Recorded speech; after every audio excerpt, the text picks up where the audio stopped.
Hello students, welcome to this video. In this video we'll be looking at year 13 technical drawing strand known as applied mechanics, and we'll be basically focusing on the substrand trusses. So let's quickly look at the objective of this video. Firstly, we'll be looking at truss analysis, and we'll see how we can analyze a truss and work out the stability of a structure. Second is to find the reaction of the members and the supports, and we'll be relooking at Newton's third law of motion. The third objective is finding the reactions using analytical method, and finally we'll be integrating equation of moments and equation of force to do analytical analysis of a stress given. So going back to the strand stress, the definition of stress is it's a framework that supports major structures such as roof, bridges, and other mega structures whereby we need a steel framework. So let's look at our first objective, how to do truss analysis. Let's look at the two examples given. First example is there's a triangular framework and there are two supports at each end. So first thing that we need to learn, students, here is that we need to work out the number of members and the number of joints that any structure has. So working out the members are the slender straight lines that we have. So this is member 1, that's member 2, and this is member 3. From our last year's year 12 work, we have learned how to do Bose notation. So using Bose notation will make our work very easy. And defining Bose notation is notating the spaces using capital letters in clockwise direction. So I can say that's one member, so that's space A. Let's say there's a load here of 10 Newton, and this becomes space B. The support on the right is a roller, and the support on the left is a hinge support. So this space becomes C, and in framework we have to move in the frame and label that space. So we look at the adjacent letters. This is letter A and this is letter D, therefore this member is known as AD. Let's look at the second member. This is B and that's D, therefore this member is known as BD. And finally the horizontal member is known as CD. So whole in whole we have 3 members in this frame, and let's look at the number of joints that the frame has. So joints are the place where the nodes of the frame meets, and these are the joints. So I can say 1, 2, 3 joints. In order to work out the stability of a structure, we have to use the equation M is equal to 2J minus 3, where M represents the number of members and J represents the number of joints. So let's substitute the values in this equation. We have 3 members, therefore 3 is substituted where M is. 2 into J, number of joints is 3, and minus 3. So we have got 3 here. 2 times 3 is 6 minus 3. 3 is equal to 3. So if the equation balances, and in this example it is 3 equals to 3, we conclude that it is a stable structure. And sometimes we call this type of structure as a perfect frame.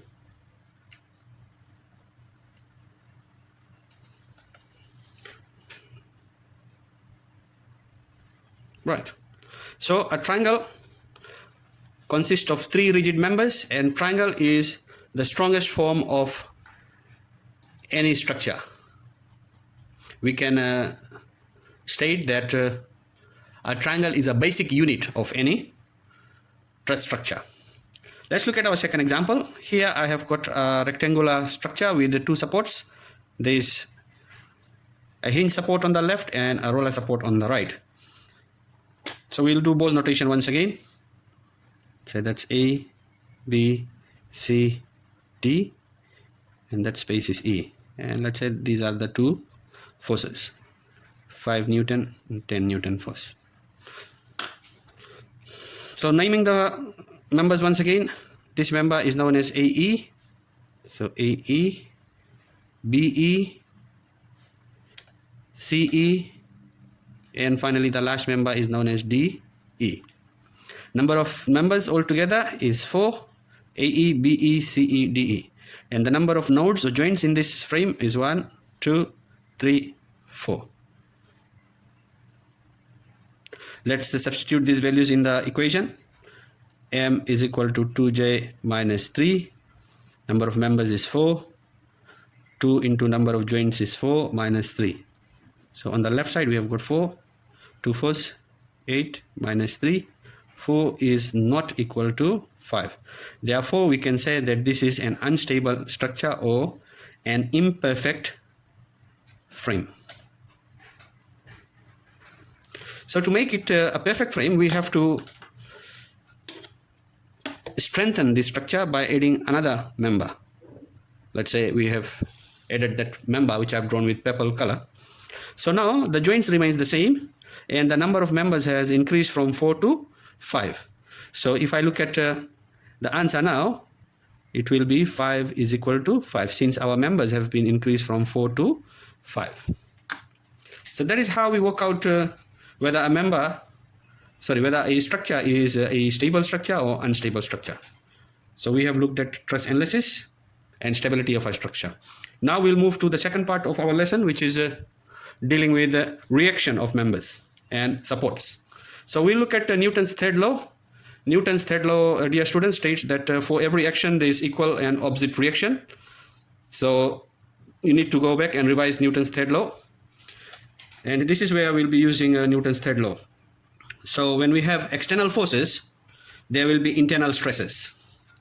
So if we look at our phase diagram, and let's say the external forces are going outwards. So pulling forces in technology is known as tensile forces. And if the member wants to stay stable, it would behave in such a way so that the internal fibers resist this pull and it will move in the opposite direction. So if you have a scenario which shows internal stresses going away from the joints, let's say these are the nodes or the joints. So if we have internal stresses going away from the joints, then we say that the member is in tension, or we use the term tie, and that is for tensile forces. Now the second type of force that a member may encounter is known as compressive forces, where the member tends to shorten itself. In tensile forces, the member tends to elongate. So when we look at compressive forces, when the external forces act inwards, then the internal fibers of the member, to remain intact, would exert a force towards the joint. So if we have let's say these are the nodes, and if internal stresses act towards the joints, we say that the member is in compression, or we sometimes use the word strut or compressive stress. So over here we will sometimes use the capital letter to denote tensile stress, and over here we'll use a capital letter S or T to denote the compressive stress or the strut. Now we'll move on to how the supports of each frame behaves. There are two major types of supports in this particular topic. The first support that you can see has a triangular structure, and this type of support is known as a hinge support. So a hinge support will encounter forces from all directions. But in year 13 syllabi, we will be just looking at vertical loads. So at the hinge support, we will have a reaction going upwards. So reaction at the hinge will be upwards like that. And the second type of support is a roller support. And for roller support, we also have a perpendicular reaction. So reaction on the roller will be perpendicular to the surface on which the roller rolls. So in this case, the roller is rolling on a horizontal surface, therefore the reaction will be vertical. So those are the reactions at the two major supports, that is hinge and roller support. Now we'll move to the third part of our lesson. that is to find the reactions using analytical method. Now when we are talking about analytical method, then we have to quickly think about two equations. One is moment equation and another one is force equation. And before we go and look at those two equations, you need to realize that moment is also known as the torque or the turning effect on any body. And in technology, anti-clockwise rotation is taken as a positive and a clockwise rotation is taken as a negative torque. And the senses of forces, if the force is going downwards, then it is a negative force, and if the force is going upwards, then it is a positive force. That is basic mathematics. Now let's look at the example in this lesson. It says example given is a king post truss. Required, use analytical method to calculate the reactions at the supports RL and RR. RL means reaction on the left support and RR means reaction on the right support. So if we study this diagram, there are three external forces. That's 15 kilonewton, 10 kilonewton and 20 kilonewtons acting downwards. And to counter these three action forces, the reactions will go upwards as we have discussed earlier on. Reaction on the hinge will go upwards and reaction on the roller will also go upwards. So in this case, we will not call these RH and RR, but as the question says, reaction on the left, which is RL, and reaction on the right, which is RR. So there are a few steps that we have to follow. The first one is to use the moment equation. So from your year 11 work and year 12 work, all of you know that moment is equal to force times perpendicular distance. Hence, when we are dealing with more than one force, then we will have more than one moments. Therefore, the moment equation states, and you can write something like this. Anticlockwise moment is a positive. This is the sigma sign which says sum. Sum of moments about a point is equal to 0. So keeping this equation in mind, we'll be doing the solution. So we have to choose a point. We have two unknowns. That is reaction on the left and reaction on the right. So we will choose RL as our center of rotation. So I'll rewrite this equation. Sum of moments about RL. So my reference point is now RL is equal to 0. And we'll be looking at each and every moment. The first force will move from left to right. The first force is RL and it's going upwards. So upwards is a positive. So I can write positive RL times the distance is 0 since the force is acting on that particular point. So that's our first moment. Second moment is the 15 kilonewton force. So the force is going downwards. We are adding all this. Sum means to add. And if the force is going downward, it's minus 15. And the perpendicular distance is the distance taken from the reference, which is RL. And the distance is 2 meters. And then we will move to the next force, which is 10 kilonewton. And it's going downward. So I'll put a minus sign. And the distance from this reference to that particular line of action of the force is 4 meters. 2 plus 2 is 4. So times 4. Remember, moment is equal to force times perpendicular distance. And that's what I'm doing. Now I'll add the third one. Third force is 20 kilonewton. It's going down. So minus 20 times along the line of action. That's the distance. So it's 2, 4, 6. And the last force is going upwards. So I'll add. And the unknown is RR times the distance of 2 plus 2 plus 2 plus 2 is 8. Whole thing equated to 0. Since our initial equation says sum of moments about a point is equal to 0. So our first calculation will be 0, meaning we'll eliminate this RL. And the second one will be minus 30, minus 40, minus 620, plus 8 RR, I'm bringing the coefficient in front, is equal to 0. Now I'll collect all the like terms and I can simplify this portion. So when I simplify this portion, it's minus 30, minus 40, minus 120 gives me a negative 190 plus 8 RR is equal to 0. Now we have one unknown, which is RR in this equation, and it's very easy to solve, and we'll be solving it by making RR the subject of the formula. So if I take minus 190 on my right side, it will eliminate this 190. This minus 190 plus 190 will remove this one. So I'll take this on the other side, and the left hand side will be 8 RR is equal to 190.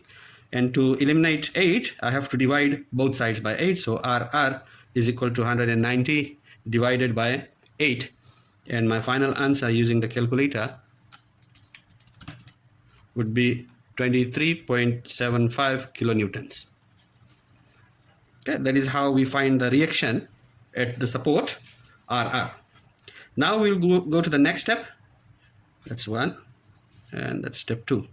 Step 2 is we have to use the force equation. And to write the force equation, this is the procedure.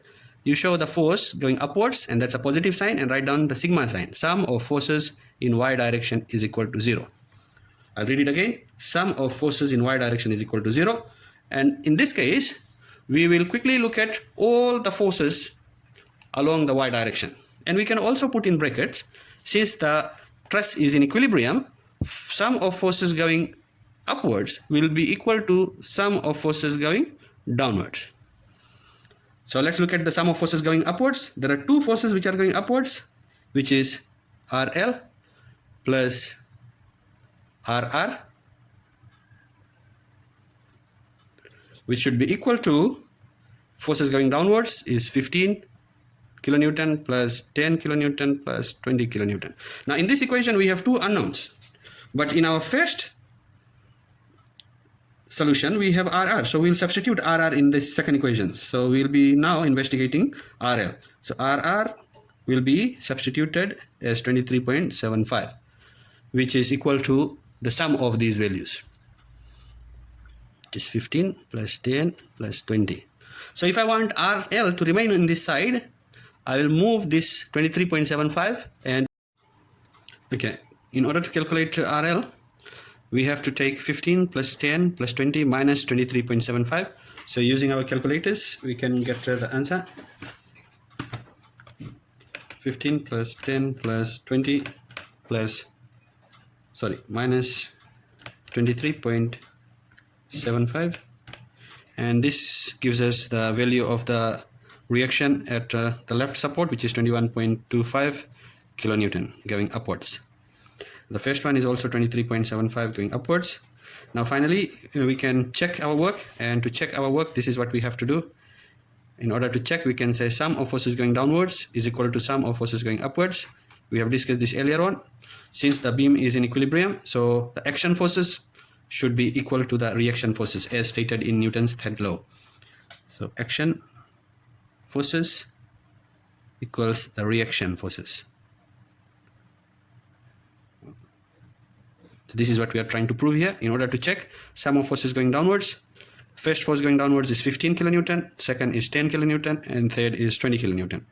Now if we sum this up, it comes to 45 kilonewton going downwards, and the sum of RL and RR should also be the same.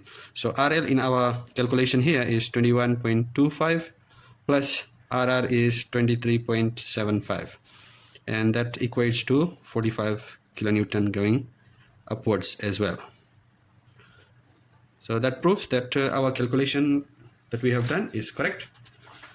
Just to quickly recap on whatever we have learned in today's lesson, dear students, we have learned how to work out the stability of a structure, and in order to find the stability of a structure, we have to use the equation M is equal to 2J minus 3, where M represents the number of members and J represents the number of joints. The first case is a perfect frame or stable structure. The second case, where we looked at a rectangle, was an imperfect frame or unstable structure. So in order to make it stable, we have used an additional member, whereby the member becomes 5 and the joint also becomes 5. Next is we have looked at the types of forces. There are two major types of forces, that is tensile and compressive force, and according to these two forces we have internal stresses. So if we have forces going away from the node or away from the joint, we say it is under tension, and if the internal stress goes towards the joint, we say that the internal stress is under strut. And finally, we have looked at the two types of support, that is hinge support and roller support. In year 13 syllabi, we will be looking at vertical loads. So both supports will have vertical opposite reactions. And finally, we have looked at how to do analytical analysis, and we have looked at a frame where there are three action forces, that's 15 kilonewton, 10 kilonewton and 20 kilonewton, and we have investigated how to find the reaction on the left support and the reaction on the right support. what we have to do in the first case is we have to use the moment equation, which says sum of moments about a point is equal to 0 and my reference point is RL. And in the second case, I have used sum of forces in y direction which is equal to 0. And when I analyze, my answers for reaction on the left and reaction on the right is equal to the action forces. Therefore, action force of 45 kilonewton is equal to the reaction force of 45 kilonewton, which states that the beam is in equilibrium. Thank you and stay safe.